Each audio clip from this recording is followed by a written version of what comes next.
घट का कार्यक्रम हो, शंकर जी के अभिषेक का कार्यक्रम हो, तो फिर किस किस की पूजा करनी चाहिए शंकर जी के साथ? तो शंकर जी के साथ सबसे पहले गणेश जी की पूजा हो, फिर भगवती की पूजा हो, भगवती के बाद कार्तिकेय जी की पूजा हो, कार्तिकेय जी के बाद वीरभद्र जी की पूजा की जाती है। वीरभद्र जी कौन है? शंकर जी के गण हैं, कल आप उनकी कथा सुनेंगे। भगवती सती का जब चरित्र आएगा तो उस चरित्र में आप वीरभद्र महाराज का चरित्र सुनेंगे। ये वीरभद्र कौन है? जिन्होंने दक्ष के सिर को काट कर अग्निकुंड में भस्म किया, वो वीरभद्र जी भूपल। तो शंकर जी के साथ में वीरभद्र जी का पूजन किया जाता है। वीरभद्र जी के बाद किसका पूजन होता है? तो वीरभद्र जी के पश्चात कुबेर जी का भी पूजन होता है। कुबेर तो जानते हैं ना आप सब लोग, धन के अधिपति हैं। आज उनकी भी कथा सुनाएंगे आप कि कुबेर कैसे बने शंकर जी की कृपा से, वो भी सुनाएंगे आज, वो भी चरित्र आएगा। तो कुबेर जी की पूजा की जाती है। क्यों? क्योंकि शंकर जी ने कुबेर जी को अपना मित्र बनाया। कुबेर जी जो है ना, वैसे तो शंकर जी के भक्त हैं, लेकिन शंकर जी उनकी तपस्या से जब प्रसन्न हुए तो उनको भगवान ने मित्र रूप में स्वीकार कर लिया। तो कुबेर जी भगवान के मित्र हैं, तो कुबेर जी की पूजा होती है। कुबेर जी के बाद किसकी पूजा होती है? तो महाराज कुबेर जी के बाद एक और गण है भगवान शंकर के, उनका नाम है कीर्तिमुख। कीर्तिमुख जी की पूजा होती है। आपने कीर्तिमुख जी का नाम सुना है? अच्छा, कीर्तिमुख जी को देखा है चित्र में, फोटो में? आपने नहीं देखा? सबने देखा होगा, लेकिन आप लोगों को ध्यान नहीं। हम बताते हैं, अभी देखो आपको कैसे याद आएगा। अरे आप लोग जब नया नया घर बनाते हो, सुंदर घर बनाते हो, तो महाराज किसी की नजर न लगे, किसी की खराब दृष्टि न पड़े, तो विकराल सा चेहरा लगाते हैं घर पे। अरे वही तो है कीर्तिमुख। हाँ, ये शंकर जी के गण हैं। आजकल तो लोग बाजार से वो भयंकर चेहरा ले आते हैं और चिपका देते हैं। ऐसे नहीं, उनका भी पूजन होता है। पूजन करके उसमें भगवान कीर्तिमुख का स्मरण किया जाता है और फिर उनको घर के बाहर विराजमान किया जाता है। ऐसे थोड़े कि कोई भयंकर सा चेहरा खरीद रहा हो, घर में चिपका दो महाराज। तो उनका नाम है कीर्तिमुख जी।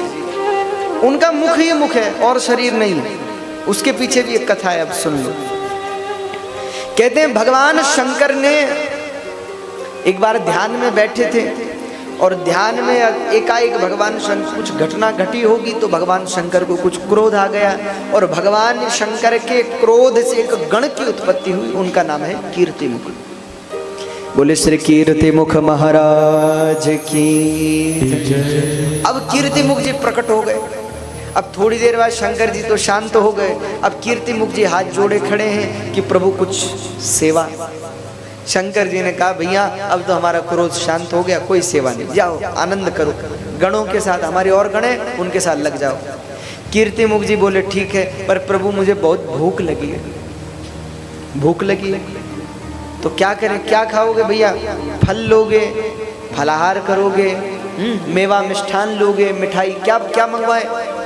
तो कीर्तिमुख जी ने कहा कि महाराज क्षमा करिएगा, मैं तो आपके क्रोध से प्रकट हुआ हूँ, असुर हूँ, भूत प्रेत राक्षस हूँ। अब भूत प्रेत कोई मिठाई खाएगा महाराज?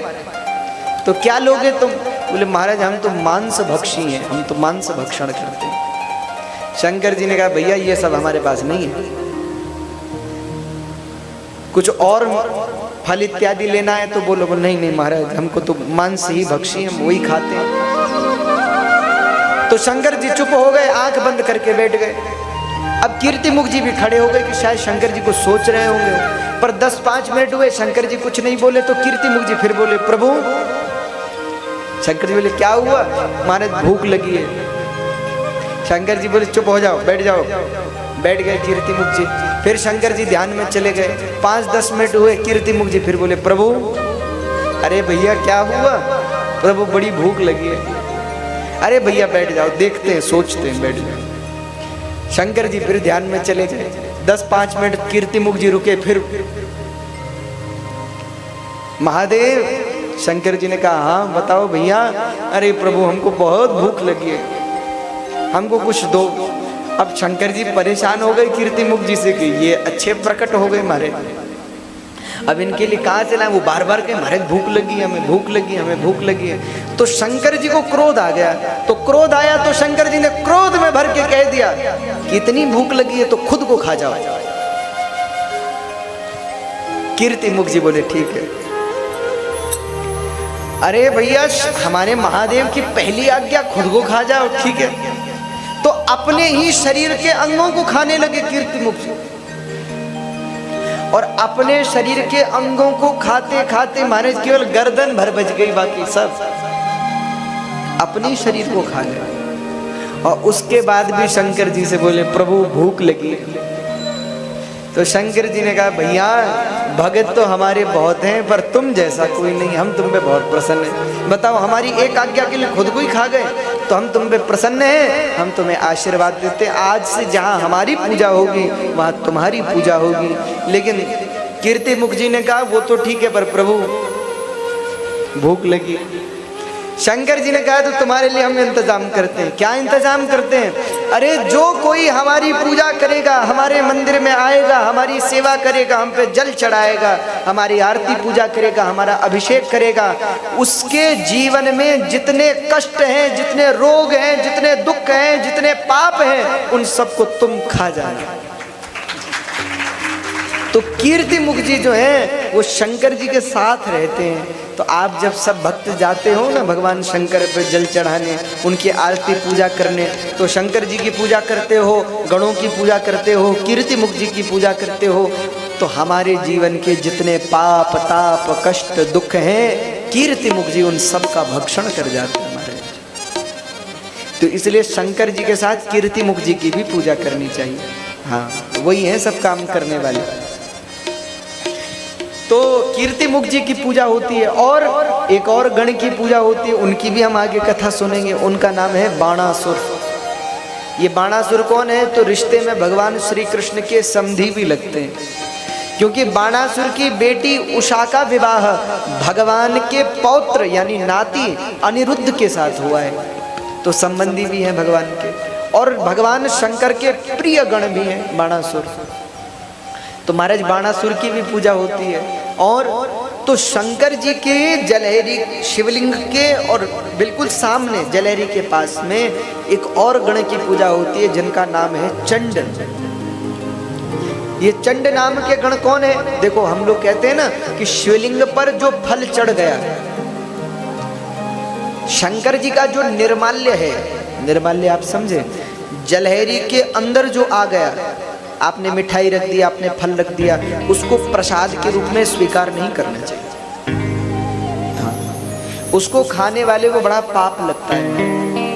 यहाँ तो शिव पुराण में ऐसा प्रसंग आया कि भयंकर से भयंकर संकट पड़ने पर भी शंकर जी की जलहरी पर रखा हुआ फल मिष्टान इत्यादि को ग्रहण नहीं करना चाहिए। क्यों? क्योंकि शंकर जी की जलहरी के अंदर जो कुछ आता है उस पर किसका अधिकार है? तो शंकर जी के ये जो गण है चंड, उस पर चंड का अधिकार है। तो जो व्यक्ति उस निर्माल्य को ग्रहण करता है वो चंड के ही भाग को स्वीकार करता है, तो उसको पाप लगता है। इसलिए शंकर जी की जलहरी के अंदर, इसलिए कुछ भी शंकर जी को चढ़ाना हो ना तो जलहरी पे मत रखा करो, जलहरी से बाहर से भोग लगाओ भगवान शंकर को, और फिर उठा करके आप बाहर बांट दो, चाहे खुद अपने घर ले आओ प्रसाद के रूप में। लेकिन जो जलहरी पर रख दिया फिर उसे ग्रहण नहीं करना चाहिए। अच्छा कई बार ऐसा होता है कि भूल से ही मान लीजिए किसी ने आपको प्रसाद के रूप में जलहरी के अंदर का फल दे दिया, प्रसाद दे दिया, अब उसका क्या करें? अब अगर उसको फेंकेंगे तो भी पाप लगेगा, और अगर उसे स्वीकार करेंगे तो भी पाप लगेगा। तो क्या करें महाराज?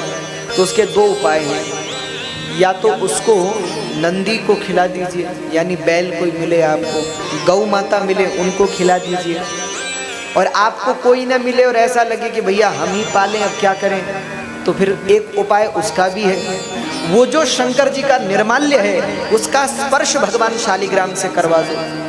तो भगवान शालिग्राम से स्पर्श होने के बाद शंकर जी के निर्माल्य को स्वीकार किया जा सकता है, ग्रहण कर सकते हो।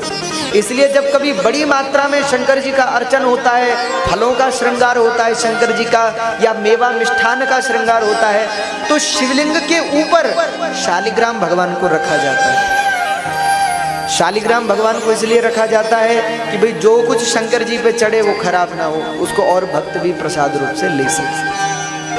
तो ये प्रयोग किया जा सकता है। और महाराज तो शंकर जी के फिर गणों के साथ साथ शंकर जी के ऊपर जो वासुकी जी हैं उनकी पूजा की जाती है, और फिर सबसे आखिरी में भगवान शंकर की पूजा की जाती है। और सामने जो नंदी हैं उनकी भी पूजा होती है। महाराज ये नंदी कौन है बताएं आप लोगों को? आगे जब आप और हम चलेंगे तो कैलाश संहिता में नंदी जी का वर्णन है, वो भी हम सुनेंगे। ये नंदी जी कोई और नहीं है महाराज। लोगों को लगता है कि नंदी जी केवल बैल रूप से हैं, ऐसे ही शंकर जी के गण हैं। ऐसे वैसे गण नहीं है नंदी जी, साक्षात भगवान शंकर ही हैं। क्योंकि उनके पिताजी की भी आप आगे कथा सुनेंगे, उनके पिताजी ने बहुत तपस्या की। शंकर जी प्रसन्न हुए, मांगो क्या चाहिए? बोले महाराज हमें आपके जैसा बेटा चाहिए। तो शंकर जी ने कहा हमारे जैसा नहीं हो सकता, हमारे जैसे तो हम ही हैं और तो कोई है नहीं।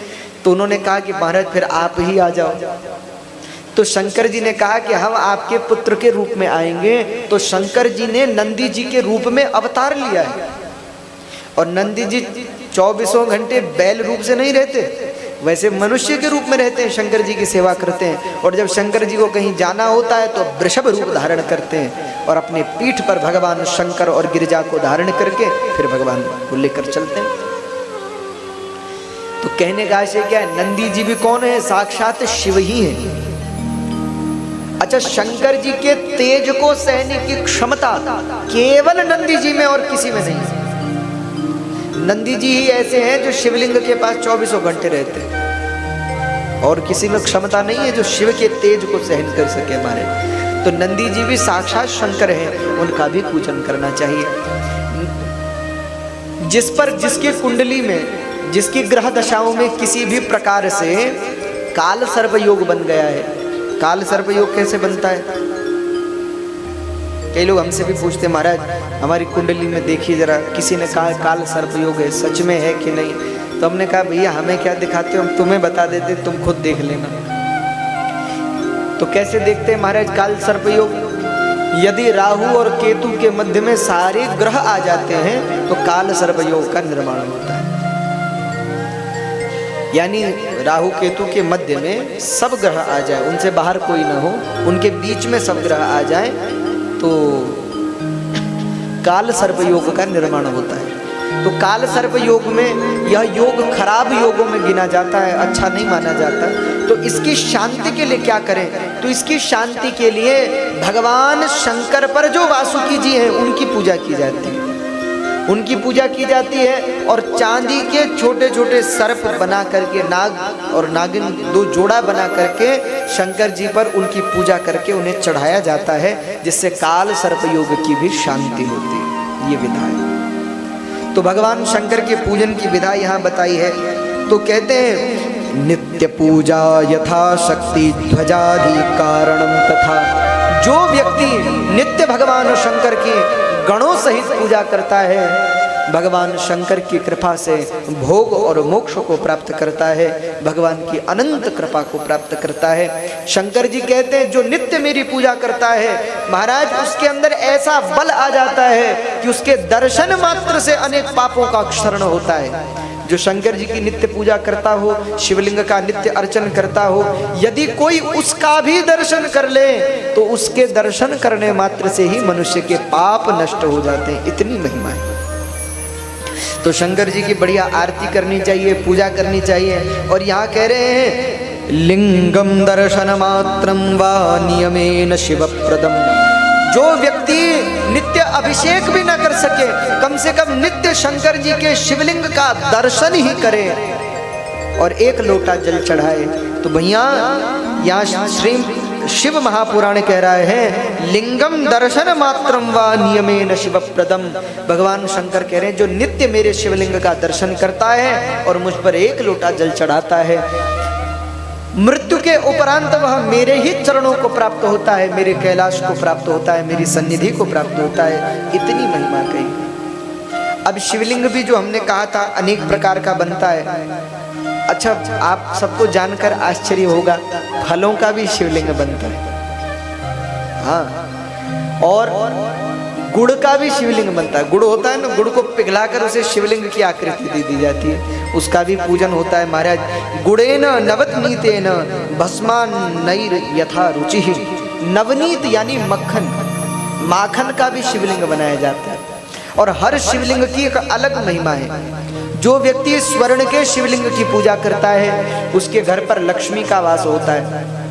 जो व्यक्ति रजत यानी चांदी और स्फटिक के शिवलिंग की पूजा करता है उसके घर में सुख और शांति का वास होता है। जो व्यक्ति अपने घर में रत्न के शिवलिंग की पूजा करता है उसे अनंत ऐश्वर्य की प्राप्ति होती है। जो व्यक्ति अपने घर में शिला के शिवलिंग की पूजा करता है, पत्थर के शिवलिंग की पूजा करता है, उसके जीवन में उसके संकटों की निवृत्ति होती है। जो व्यक्ति अपने घर में नर्मदेश्वर भगवान का पूजन करता है वह तो भोग और मोक्ष दोनों को ही प्राप्त करता है। जो व्यक्ति गुड़ के शिवलिंग की पूजा करता है उसके परिवार में मधुरता बनी रहती है। यानी अगर परिवार में बनती नहीं है, एक दूसरे से सब लड़ ही रहे हैं, भिड़ ही रहे हैं, तो उन लोगों को गुड़ के शिवलिंग की पूजा करनी चाहिए, तो घर में मधुरता रहती है, कर्कशता मिट जाती है। माखन के शिवलिंग की पूजा होती है, तो जो नवनीत माखन के शिवलिंग की पूजा करता है उसके घर में आनंद का वर्धन होता है महाराज। तो इस प्रकार शिवलिंगों का भी वर्णन दिया गया है। यहाँ शिवलिंग को अलग अलग पदार्थ से पूजा जाता है, वो हम आपको आगे बताएंगे कि किस विधि से किस फल की प्राप्ति होती है। यानी शंकर जी पे जल चढ़ाने का क्या फल है, दुग्ध चढ़ाने का क्या फल है, दधी चढ़ाने का क्या फल है, घृत चढ़ाने का क्या फल है, वो हम आगे आपको बताएंगे। यहाँ एक विधि और बता रहे हैं। जो व्यक्ति शंकर जी का अभिषेक करता है और अभिषेक के उपरांत शंकर जी के पास बैठकर भगवान शंकर के नाम का जप करता है वह समस्त दोषों से मुक्त होकर भगवान शंकर के सामीप्य को प्राप्त करता है, भगवान शंकर के चरणों को प्राप्त करता है महाराज। और ऐसी अनेक घटनाएं शास्त्र में उद्धृत हैं और वर्तमान में भी उद्धृत हैं कि कई ऐसे भक्त हुए जिन्होंने भगवान शंकर के शिवलिंग का पूजन किया और उनकी भक्ति के प्रभाव से साक्षात भगवान विश्वनाथ उनके सेवक ही हो गए। ऐसी भी कथा है।